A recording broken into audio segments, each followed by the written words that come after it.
Hello everyone, this is Darian of GNB Productions, and today we'll be taking a look at the latest 2D Sonic the Hedgehog outing, Sonic Superstars.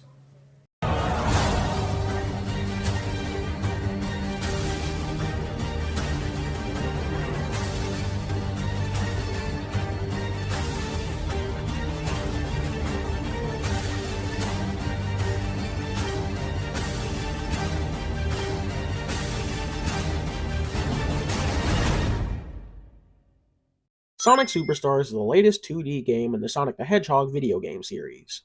In it, you are tasked to play as our four superstars and venture through the newly discovered North Star Island, and put an end to another nefarious Dr. Eggman scheme.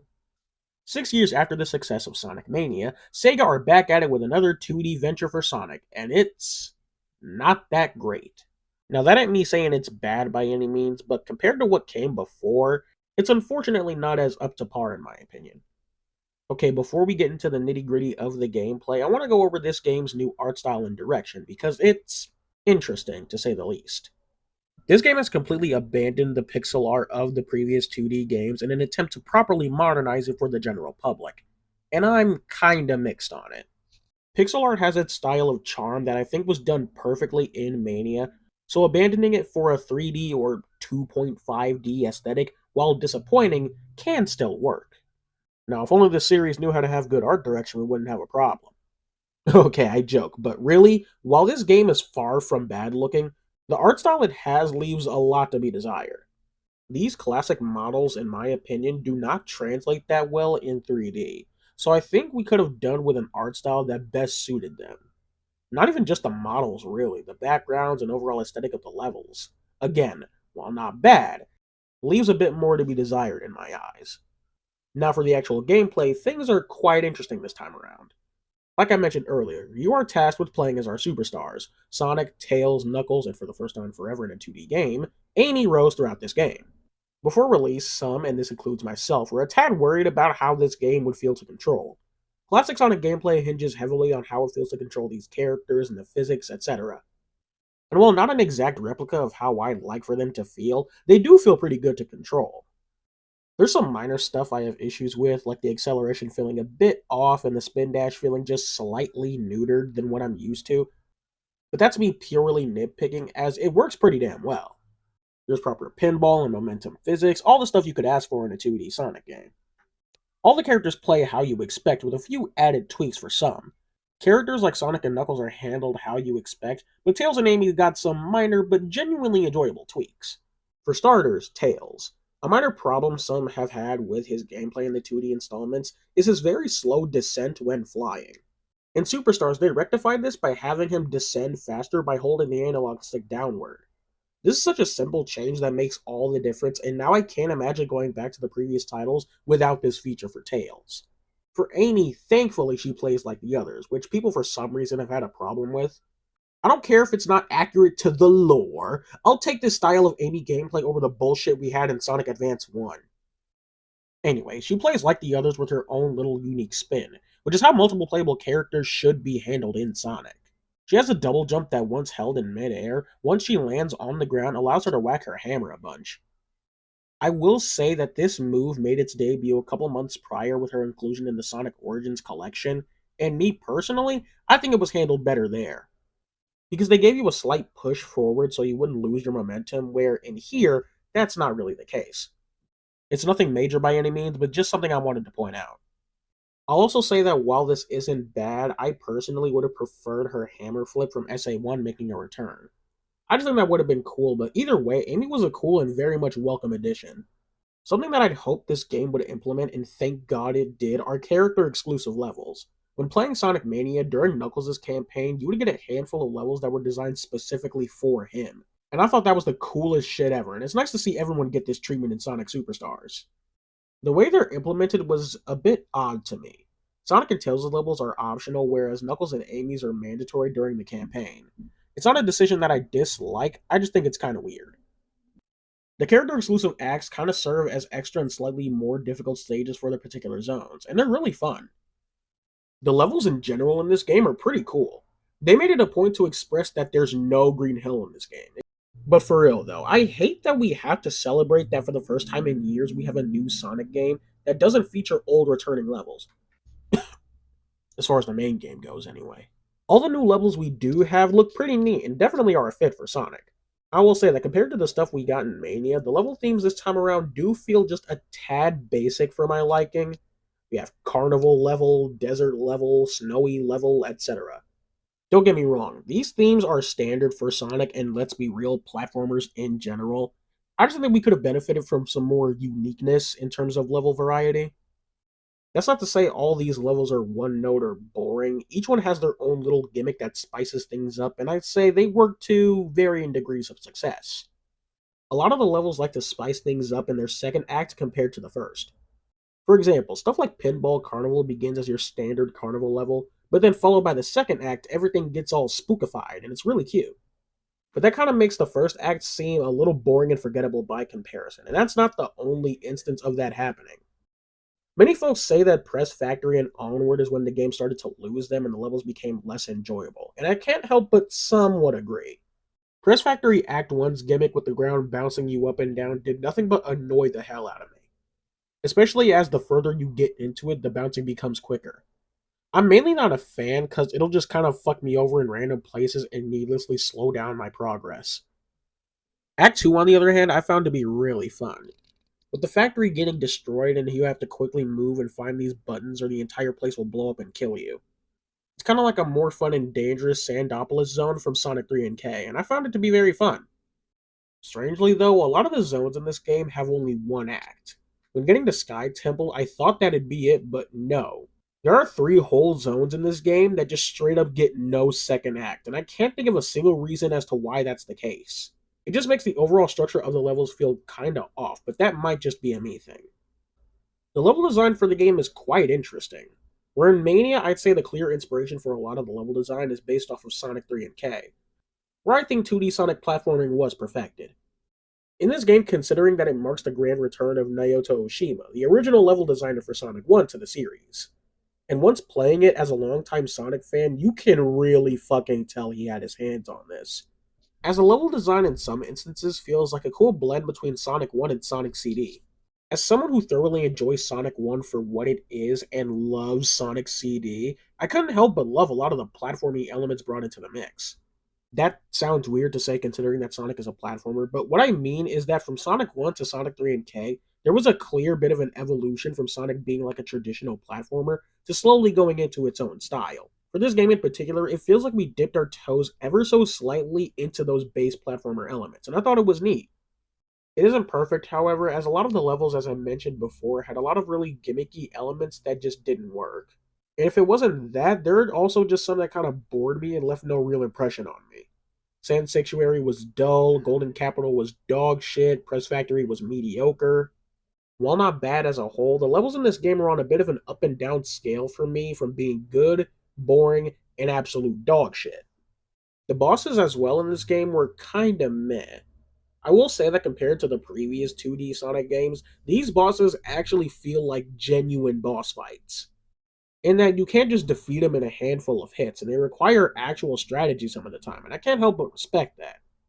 That said, they sometimes feel like a significant pace breaker because a good portion of them require you sitting by and waiting for their hitboxes to come back, or for them to go through their cycle of attacks, which just isn't all that fun. I admire them for making these bosses require more attentiveness from the player compared to previous games, but sometimes they kind of run on for far longer than they should, I'd say. This isn't me saying they're bad per se, but they aren't all that great either. My favorites out of all of them have to be Pinball Carnival's Act 2 boss, Lagoon City's Act 2 boss I thought was pretty neat, Golden Capitals, while going on for far too fucking long, was still pretty fun. The Cyberstation boss was also pretty cool. The final boss of the whole main campaign, while a pain in the ass, I still found to be pretty fun. The need to run around and knock the missiles back can get pretty annoying at times, but overall was still pretty enjoyable. Something I'll say before going into more of what the game offers is that this game will fucking test your patience with its trial and error.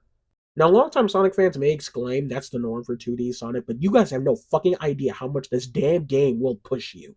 In case you missed it a minute ago, I briefly mentioned something about a main campaign. That's because Superstars features multiple campaigns to play through. You'll have the main one where you play as our 4 main superstars, but once you beat the campaign, you will then unlock Trip's story. I'll go more into her character when covering the story, or lack thereof, of this game. Anyway, her campaign takes place after the main one, where she ventures through North Star Island to try and stop a rogue egg robo, a la Knuckles' story in Sonic 3 and K. In this campaign, you only play as Trip, and it basically serves as the hard mode of the game. I don't say that lightly either. This mode will kick your ass a ton, with slightly altered level design, tons of more enemies and obstacles, slightly more difficult boss fights, and it's surprisingly pretty fun. Gameplay wise, Trip is really cool. She's kind of a combo between Amy and Knuckles. She has a double jump and can climb on stuff like the Spike Whips from Sonic Colors, which is pretty cool. My only major complaint for the campaign as a whole is that in order to get the true final boss, you essentially have to play through the whole game again on a harder difficulty. It's not bad, just kind of annoying. Especially when we get to the final boss where she faces off against Fang the Hunter. Yep, Fang, after God knows how long, making his grand return in this game, and his boss fight makes me want to kill myself. This is what I mean when I say the game will fucking test you, because they throw insta-kill moves at you, moves that for me personally were really hard to telegraph, dozens of moments where you're waiting for the next wave of attacks. And when you get to phase 2, they throw even more bullshit at you with him entering this really cool looking mech, I might add. Has webs that can trap you, he shoots giant corks that are also an insta-kill, has more of you running around to shoot missiles and shit back at him, and would you believe me if I said that I still found this fun as hell? Yeah, even with the bullshit, I can't sit here and say I didn't have a good time coming up with tactics and seeing myself slowly but progressively get better in the fight. Hey, hi, how's it going? Now, this may come across as a bit forward, but you know I love you, right? Yeah, you, coming back to watch my videos and stuff, and because I love you, I feel like I'm obligated to be truthful with you. You see, in my 2-hour-long Sonic Frontiers video, feel free to check that out by the way, I mentioned briefly that I'm not particularly a difficulty kind of guy when it comes to the games that I play.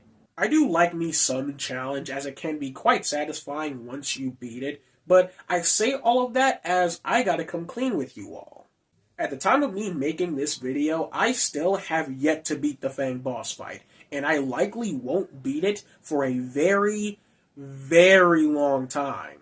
I shit you not, after what felt like a whole day trying to get past this bitch, I eventually just said fuck it and went into the debug mode and skipped to the final boss. After a while, I really just couldn't be bothered. It could be months or even years before I truly reattempt that boss, but as it stands right now, I unfortunately still have yet to beat it. Anyway, once you beat Trip's story, you will then be presented with the last story, wherein which you'll have to play as Super Sonic to defeat this dragon thing that the game never exactly explains what it is. But I'll go more into that later. And it all cultivates into what is the most tedious and dull supersonic boss fight imaginable. Where the previous 2 boss fights ranged from pretty fun to hair-pullingly frustrating, yet still kinda fun, this shit just feels like its sole purpose was to annoy the shit out of you and needlessly pad out time. You have these blue crystal things that do nothing but trap you and knock you around a bit, these vortexes that insta-kill you if you don't move out of them quick enough, and the only way to avoid them is dashing, but dashing causes you to lose more rings, which are way too fucking sparse, might I add. And in general, this boss is the worst when it comes to waiting for bullshit to happen. It feels like it goes on for close to 10 minutes, which is far too fucking egregious. Like I said, the bosses in this game overall are just a little meh. When they're not okay and fun, they're extremely tedious, boring, and mind-numbingly difficult. Something that really spices up this game, however, are the Emerald Powers. What are the Emerald Powers, you may be asking? Well, as a part of the story that for some reason doesn't get explained at all, the Chaos Emeralds once on North Star Island adopt new abilities that help spice up the gameplay. You collect them through the special stages, which in this game are fine, I guess. You swing on these orbs to try and catch the emerald, and they're just okay. They get progressively harder as you would expect. The one with the green emerald can suck my dick. But honestly, I'd put them on the lower end when it comes to special stages. Anyway, each emerald acquires you with a new power, and they're kinda hit or miss. A lot of them are really cool, like Avatar, the one that allows you to create an army of clones. This one is a must-have when dealing with bosses and a shit ton of enemies. Bullet, which allows you to burst into multiple directions, really useful during platforming and bosses as well. And the time stop move is really neat, but that's where the interesting ones kind of stop. As the purple one, which allows you to see hidden objects, is kinda lame and useless. It doesn't really have that good of a place in a Sonic game, as 90% of the time, you'll have to stop and activate it, which kinda goes against Sonic's whole thing, I'd say. The green one kinda has the same problem, where you'll have to stop and activate a big vine that can take you higher in the level. I did find use for this in some boss fights, but it largely wasn't that useful in some of the levels either. Hey, this is Editing Darion. I completely forgot to mention the Cyan Emerald Water Power. This thing is kind of another just okay one. It's only useful in like one level and one boss fight. So, yeah, it's okay. And last but not least, the white one called Extra, or as I like to call it, pretty fucking useless. It gives each character their own little unique ability. Sonic gets his homing attack, Tails gets his little tornado move, Amy gets this infinite hammer throw, Knuckles can punch projectiles, and Trip can shoot fireballs. All of these kinda suck, as you'd be better off just using some of the other ones, or even the standard jump on enemies for greater effect. What's weird about the Emerald powers is that in comparison to the Wisps from Sonic Colors, these are not required to beat the game. The game is designed for you to either use them or completely ignore them, and I thought that was kinda cool. Except it results in the player constantly forgetting about the powers. Like seriously, I thought it was just me, but literally anytime I saw someone play, they as well kept forgetting to use the powers. As yeah, they aren't really needed most of the time. I'll say, I think this is how power-ups in Sonic should operate, compared to the Wisps. As while they are a tad forgettable at points, they aren't forced upon you and don't get in the way as much. As per usual, gathering all the emeralds grants you a super form. Now, once again, we have Super Sonic, while Tails, Amy, and Knuckles and Trip all have these lame, glowy. Wait, what the shit?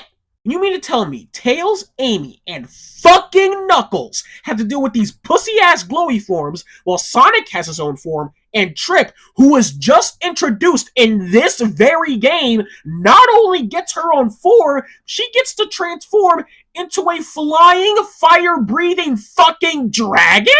What kind of bullshit is this? Look, Tails and Amy not getting a super form, I can honestly care less. I don't really give a fuck about them that much. But why the fuck does Knuckles keep getting the back seat? There is literally no reason for him not to have one. He literally guards the controller of the damn Chaos Emeralds. Why the fuck can't he at least have a super form? Whatever. All the super forms and super powered characters operate as they should. Say for Trip, who can fly and has this little light ball form when rolling on the ground for some reason. Yeah, the super forms I'd say are still pretty cool. Now for the music. Sonic games, and classic Sonic games especially, are known to have some stellar soundtracks, and Sonic Superstars is painfully all over the place. This game somehow simultaneously has some of the best and worst tracks the classic games have to offer. T. Lopes, who had a hand in the music for Sonic Mania, makes his return in Superstars as well. Needless to say, some of his tracks were the best in the game. Meanwhile, another returning face, Jun Senoue, who had a hand in a lot of 3D Sonic games, returns for this one as well. His tracks are unfortunately not that great. See, something that needs to be said about Jun Senoue is that when it comes to rock music for the 3D games, he's a fucking master. But when it comes to 2D games and trying to replicate the sound of the Genesis games, that's when he kinda stumbles. I feel like if we're gonna have him on, we have to stop focusing on trying to replicate Genesis music and just focus on making good songs that fit the levels. Because in this game, you can have some of the coolest sounding tracks ever, and then go to something sounding like hot dog water in comparison.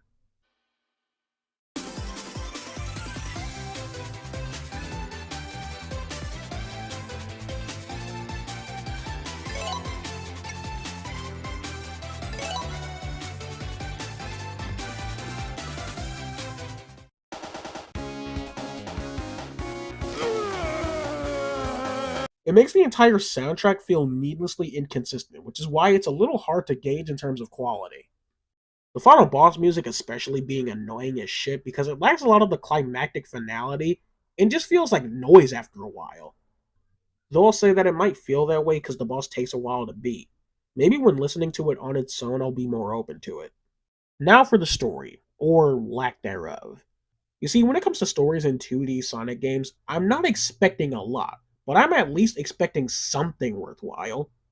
Sonic 3 and K did a lot when it comes to its visual storytelling, and it's still, to me, one of the best told stories in the series. Many didn't attempt to have much of a story, which was slightly disappointing, but nothing to lose sleep over. Sonic Superstars disappoints me for not only trying to have a story, but failing miserably at it. I doubt this will matter in the next couple of months, but given how much these guys were building up the story of this game, it's a shame at how just non existent it is. The story has Eggman team up with Fang the Bounty Hunter and North Star Island resident Trip the Sun Gazer as he attempts to do something that's not made all that clear. These motherfuckers gave us a prequel animation and a whole prequel comic, teasing the mysteries behind the civilization that lived here, what their connection was to the Chaos Emeralds, and why they have these mysterious new powers and such, only for the base game to do literally nothing with it. I am not kidding when I say that Black Dragon in the end literally comes butt fuck out of nowhere with no explanation as to what it is or why it's even here. How do we go 2 games in a row where the finale revolves around some random ass creature that just comes right the hell out of nowhere with no proper explanation as to what it even is? You'd be led to assume that maybe it has something to do with Trip, considering she can transform into a dragon, but we literally get nothing and the game just ends. This game also marks the grand return of Fang the Sniper, or newly named in this game, Fang the Hunter, and yeah, it's cool to have him back. That's really about it. I'll still want to ring him by his fucking neck for that damn boss fight. Anyway, Sonic Superstars is a fine game. Visually, while not bad by any means, could have been a bit better. The bosses range from fun and okay to boring and tedious, and in Trip Story's case, brain-bashingly hard. The level design and aesthetics are kind of fun, and the physics are all on point.